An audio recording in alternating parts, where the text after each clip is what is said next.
மாணவர்கள் அனைவருக்கும் வணக்கம். இந்த வீடியோல லாஸ்ட் இயர் நடந்த கொஸ்டின் பேப்பர், அதாவது லாஸ்ட் இயர் இல்ல, இதுக்கு முன்னாடி இயர் 2023ல நடந்த சப்ளிமெண்டரி கொஸ்டின் பேப்பரோட ஆன்சர் கீ, அதாவது அனாலிசிஸ் பார்க்க போறோம்.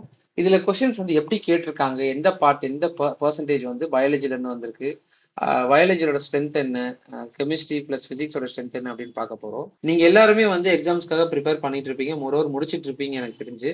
ஆனா இந்த லாஸ்ட் டே வந்து ரொம்பவே குரூஷியலான டே. இந்த டேல பாத்தீங்கன்னா நீங்க எதெல்லாம் ரீகேப் பண்ணி பார்க்கணும்னா 1 மார்க்ஸ் வந்து ரீகேப் பண்ணி பார்க்கணும். நிறைய பேர் வந்து 1 மார்க்ஸ் பார்க்கறதே கிடையாது. அதுக்கப்புறம் பயாலஜிலயும் சரி பிசிக்ஸ்லயும் சரி ஒன் வேர்ட் ஆன்சர்னு சொல்லிட்டு ஒன்று இருக்கும்.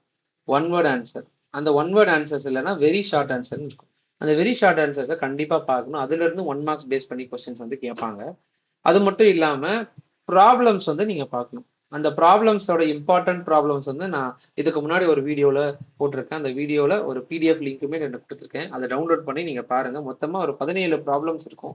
அந்த 17 ப்ராப்ளம்ஸுமே ப்ரீவியஸ் இயர்ல இருந்து கேட்ட ஒரு 8 கொஸ்டின் 10 கொஸ்டின் பேப்பர்ல இருந்து கேட்ட கொஸ்டின்ஸ் எல்லாத்தையும் கம்பைன் பண்ணி ஆன்சர் கீயோட கொடுத்துருக்கேன் இங்கிலீஷ் மீடியம் ஸ்டூடெண்ட்ஸுக்கு. தமிழ் மீடியம் பசங்களுக்குமே புரியும் ஓரளவுக்கு. நீங்க பார்த்தாலே அதை வந்து நீங்க ரீட் பண்ணி பாருங்க. ஃபுல்லாவுமே 17 ப்ராப்ளம்ஸ் இருக்கும். அதுல இருந்து தான் மேக்சிமம் கேட்பாங்க. அதோட ப்ரீவியஸ் இயர் கொஸ்டின் பேப்பர்ஸை வந்து நம்ம பார்க்கணும். அந்த கொஸ்டின் பேப்பர்ல ஒரு டைப் கொஸ்டின் பேப்பர் தான் இது. இன்னொரு வீடியோல ஒரு 9 o'clock அந்த மாதிரி டைம்ல இன்னொரு வீடியோல அடுத்த கொஸ்டின் பேப்பரையும் நான் அனலைஸ் பண்ணி போடுறேன். அதையும் நீங்க பார்த்துக்கோங்க. அதுல இருக்கிற 2 மார்க் 4 மார்க் 7 மார்க்ஸ் எல்லாத்தையும் நீங்க அனலைஸ் பண்ணி பாருங்க. படிக்காத கொஸ்டின்ஸ் அதுல இருந்து ஏதாவது இருக்குதுன்னா நீங்க படிச்சு வச்சுக்கோங்க இன்னைக்கு நைட்டுக்குள்ள. நாளைக்கு early morning 1 word answer 1 mark, short answers problems மட்டும் பார்த்தாலே போதும். டீட்டெயில் ஆன்சர்ல நீங்க ஏற்கனவே படிச்சது தான் நீங்க ரிவைஸ் பண்ண போறீங்க. ஸோ மற்றபடி சயின்ஸ் எக்ஸாமினேஷன் பொறுத்த வரைக்கும் ரொம்பவே ஈஸியாக தான் உங்களுக்கு கேட்பாங்க. அதை வந்து நீங்க கரெக்டா யூட்டிலைஸ் பண்ணீங்கன்னா நல்லா மார்க்ஸ் ஸ்கோர் பண்ணலாம். 75க்கு உங்களால கண்டிப்பா வந்து 65 அபவ் சாதாரணமாகவே எடுக்கலாம் எல்லா மாணவர்களும். நல்லா படிச்சீங்கன்னா 70+ இருந்து டில் 74 இல்லைன்னா 75 கூட சென்டம் எடுக்கிறதுக்கு கூட வாய்ப்புகள் இருக்கு. நிறைய சேனல்ல வந்து ஏதோ கொஸ்டின்ஸ் கொடுத்துட்டு 75 75 எடுக்கலாம், 73 எடுக்கலாம் அப்படின்ற மாதிரி நிறைய ஸ்டோரிஸ் சொல்லுவாங்க. அந்த ஸ்டோரிஸ்லாம் நம்பாதீங்க. நீங்க ஒழுங்கா படிச்சீங்கன்னா உங்களால மார்க்ஸ் ஸ்கோர் பண்ண முடியும் இந்த இருக்கிற டைம்ல. அட்லீஸ்ட் ஒரு பயாலஜி படிச்சானாலே உங்களால 40+ எடுக்க முடியும். சரிங்களா? பயாலஜில இருக்கிற 12ல இருந்து ஒரு 20 லெசன் படிச்சாலே உங்களால வந்து 30ல இருந்து 40 மார்க் எடுக்கலாம். ஓகேங்களா? அதுல இருக்கிற 1 மார்க்ஸ் 2 மார்க்ஸ் 5 மார்க்ஸ் எல்லாமே சேர்த்து, அதாவது 1 marks 2 marks 4 marks and 7 marks சேர்த்து கிட்டத்தட்ட உங்களுக்கு வந்து 30 மார்க் கிட்ட எடுக்கலாம். 30ல இருந்து 35 எடுக்கலாம். பயாலஜி படிச்சாலுமே வெறும் 10 லெசன் படிச்சாலே உங்களால மார்க்ஸ் ஸ்கோர் பண்ணலாம். ஸோ அந்த அளவுக்கு தான் சயின்ஸ் ஈஸியா தான் இருக்கும். அடுத்தடுத்த கொஸ்டின்ஸ் பேப்பர்ஸ் வந்து நீங்க அனலைஸ் பண்ணி பாருங்க. அதுல ஒரு டைப் கொஸ்டின் வந்து நீங்க பாத்துக்கோங்க. இதுல இருக்கிற 1 மார்க் ஆன்சர்லாம் ரிவைஸ் பண்ணி பாத்துக்கோங்க. 1 மார்க் ஆன்சர் புக் பேக்ல இருக்கிறது பார்த்தாலே போதும். அதுல இருந்தே 11 கொஸ்டின் வந்துடும். புக்கின் சைட்ல இருந்து ஏதாவது 1 2 வரும். அதுவுமே நீங்க படிச்ச 2 மார்க்ஸ் இருந்தா பேஸ் பண்ணி கேட்பாங்க. 2 மார்க்ஸ் பாத்தீங்கன்னா types of force based on application கேட்டிருக்காங்க. இது கான்டாக்ட் ஃபோர்ஸ் நான் கான்டாக்ட் ஃபோர்ஸ்னு சொல்லிட்டு வரும். அந்த டைப் கொஸ்டின் 2 மார்க்ஸ் வெறும் 2 பாயிண்ட் எழுதுனா போதும். ஆன்சர் கீ அப்படிதான் இருக்கும். ஸ்னெல்ஸ்லா பத்தி எழுதி அதை ஈக்குவேஷன் எழுதணும். அதுக்கப்புறம் கெலோரினா 2 லைன் தான் இருக்கும். Amount of heat energy required to raise the temperature அப்படின்ற மாதிரி ஸ்டார்ட் ஆகும். அந்த கெலோரி பத்தி எழுதிடுங்க. 16th கொஸ்டின் பாத்தீங்கன்னா இதுல எது டைலிகுஷன் சப்ஸ்டன்ஸ், எது ஹைக்ரோஸ்கோபிக் சப்ஸ்டன்ஸ் அப்படின்னு சொல்லிட்டு நீங்க கண்டுபிடிச்சு சொல்லணும். 17th வந்து எல்லாம் கேட்ட கொஸ்டின்ஸ் தான். ஃபாசில் ஃபியூல்ஸ் ஏன் வந்து கன்சர்வ் பண்ணப்படுது, ஏன் வந்து எரிபொருளை பாதுகாக்கணும் அப்படின்ற மாதிரி கேட்டிருக்காங்க. அண்ட் 18th கொஸ்டின் பாத்தீங்கன்னா போலன் கிரெயின்ஸை பத்தி பார்ட்ஸ் மார்க் பண்ண சொல்லியிருக்கிறாங்க. ஸோ கண்டிப்பா ஒரு டயக்ராம் வரும். போலன் கிரெயின்ஸ் வருது, ஹியூமன் ஸ்பெர்ம் வரும், லீச் பத்தி வரும், குரோமோசோம்ஸ் பத்தி வரும். அந்த மாதிரி 2 3 ஒரு 5 கொஸ்டின்ஸ் இருக்கு. அதை வச்சு பார்த்தாலே போதுமானது. What do you understand by term phenotype and genotype? Phenotype ஜீனோடைப்பையும் நம்ம தெரிஞ்சுக்கிறது நீவிர் அறிவது என்னன்னு சொல்லிட்டு ஒரு கொஸ்டின். இதெல்லாமே ரிப்பீட்டடான கேட்ட கொஸ்டின்ஸ் தான். பர்சனாலிட்டி ஹார்மோனும் ரிப்பீட்டட் கேட்ட கொஸ்டின்ஸ் தான். இதெல்லாம் இந்த 1 மார்க்ல வரும். ஏன் வந்து பிளட் கலர் வந்து ரெட்டா இருக்குன்னா ஹீமோகுளோபின் இருக்கிறதுனால. ஹீமோகுளோபின் அப்படின்ற ஒரு நிறமி இருக்கிறதுனால நமக்கு ரத்தம் வந்து சிகப்பு நிறத்துல காணப்படுது. ஸோ கிட்ட பார்வை தூர பார்வையுடைய மனிதர்களால் இது 4 கிலோமீட்டர் வரும். அப்போ இது வந்து எக்ஸோட மதிப்பு 4, ஒய்யோட மதிப்பு 20. இந்த கொஸ்டின் ஃபார்முலா எப்படி இல்லைன்னா focal length is equal to XY divided by X + Yன்னு சொல்லிட்டு கொடுத்துருப்பாங்க.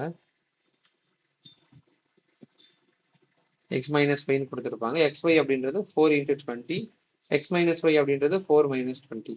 ஸோ அப்போ 80 டிவைடட் பை -16 ஆன்சர் பார்த்தீங்கன்னா -5. ஸோ ஃபோக்கல் லென்த் பார்த்தீங்கன்னா F is equal to -5 metre அப்படின்றது தான் இதுக்கான ஆன்சர். ஸோ இதோட ப்ராப்ளம்ஸுமே நான் புக் பேக்கில் இருக்கிற ப்ராப்ளம்ஸு சில இம்பார்ட்டன்ஸ் எல்லாமே நான் வந்து எடுத்து கொடுத்துருக்கேன். அண்டு இந்த 27th கொஸ்டின் பார்த்தீங்கன்னா MgSO4 7H2O அதை வந்து ஹீட் பண்ண நமக்கு என்ன கிடைக்கும் அப்படின்னா அதுலேருந்து ஒரு சால்ட் ப்ரொடியூஸ் ஆகும், மெக்னீஷியம் சல்ஃபேட் கிரியேட் ஆகும். அதாவது MgSO4 into 7H2O. இதை வந்து ஹீட் பண்ணோம்னா நமக்கு MgSO4 plus 7H2O. H2O தனியாக பிரிஞ்சிடும், மெக்னீசியம் சல்ஃபேட் மட்டும் தனியாக கிடைக்கும். ஓகேங்களா? இந்த ஈக்குவேஷன் எழுதுனீங்கன்னா உங்களுக்கு 2 மார்க். அதை வந்து ஏன் அதை ஹீட் பண்ணால் என்ன நடக்கும் அப்படின்னு கேட்டிருக்காங்க. மெக்னீசியம் சல்ஃபேட் ஹெப்டா ஹைட்ரேட்டை ஹீட் பண்ணால் மெக்னீசியம் சல்ஃபேட் ஃபார்ம் ஆகும், அவ்வளோதான், சால்ட் ஃபார்ம் ஆகும். அது எழுதுனா போதும். அதே மாதிரி இந்த calculate resistance of a conductor through current passes through the potential difference. So resistance கண்டுபிடிக்க சொல்றாங்க. கரண்ட் கொடுத்தாச்சு, பொட்டன்ஷியல் டிஃபரன்ஸ் கொடுத்தாச்சு. பொட்டன்ஷியல் டிஃபரன்ஸ் வந்து 30 வோல்ட், கரண்ட் வந்து 2 ஆம்பையர். ஸோ அப்போ ஃபார்முலா என்னது? V is equal to IR, ஹோம்ஸ்ல படி. அப்போ R is equal to V by I. அப்போ V by I னா 30 divided by 2 is equal to 15 ampere, அவ்வளோதான். Sorry, 15 Om.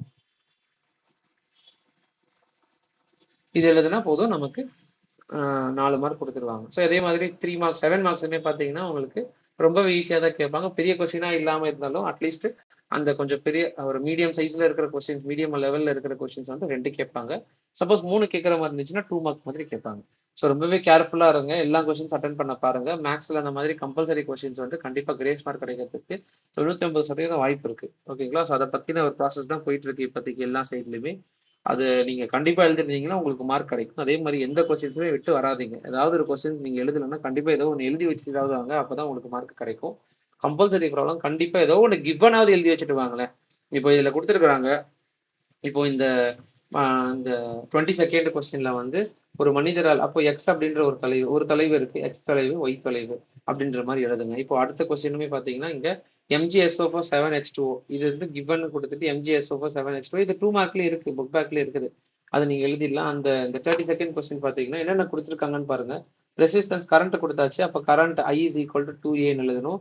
Potential difference V is equal to 30V எழுதணும். இதுதான் வந்து கிவன். இந்த கிவன் எழுதினா உங்களுக்கு அரை மார்க் இல்லைன்னா 1 மார்க் கண்டிப்பா கொடுப்பாங்க. ஓகேங்களா? ஸோ கிவனுக்கு கண்டிப்பா 1 மார்க் இருக்கு. ஸோ வேற என்னென்ன கொஸ்டின்ஸ் வந்து இருக்குது அப்படின்றத பார்த்துக்கோங்க. ரொம்பவே இம்பார்ட்டன்டான கொஸ்டின் பேப்பர். இதை ரிவைஸ் பண்ணி பாருங்க. இதோட PDF லிங்க் வந்து டிஸ்கிரிப்ஷன்ல கொடுத்துருக்கேன். அண்ட் இந்த வீடியோஸ் பார்த்தீங்கன்னா இந்த வீடியோ உங்க நண்பர்களுக்கு ஷேர் பண்ணுங்க. இந்த வீடியோ பிடிச்சிருந்துச்சுன்னு லைக் பண்ணுங்க. நம்ம சேனலை வந்து புதுசாக பார்க்குறீங்கன்னா நம்ம சேனலை ஃபாலோ பண்ணி சப்ஸ்கிரைப் பண்ணுங்க. அடுத்தடுத்த வீடியோவில் உங்களுக்கு ரொம்பவே ஹெல்ப்ஃபுல்லான இன்ஃபர்மேஷன்ஸ் வந்து நம்ம சேனலில் பதிவிட போகிறோம். ஆஃப்டர் 10th முடிச்சதுக்கு அப்புறம் 11th என்ன குரூப் எடுக்கணும், எந்த சம்பந்தமா நம்ம குரூப் எடுத்தா நம்ம எந்த ஃபீல்டுக்கு போகலாம் அப்படின்ற முழு தகவல்களையும் நம்ம சேனலில் பதிவிட போகிறோம். தேங்க்யூ.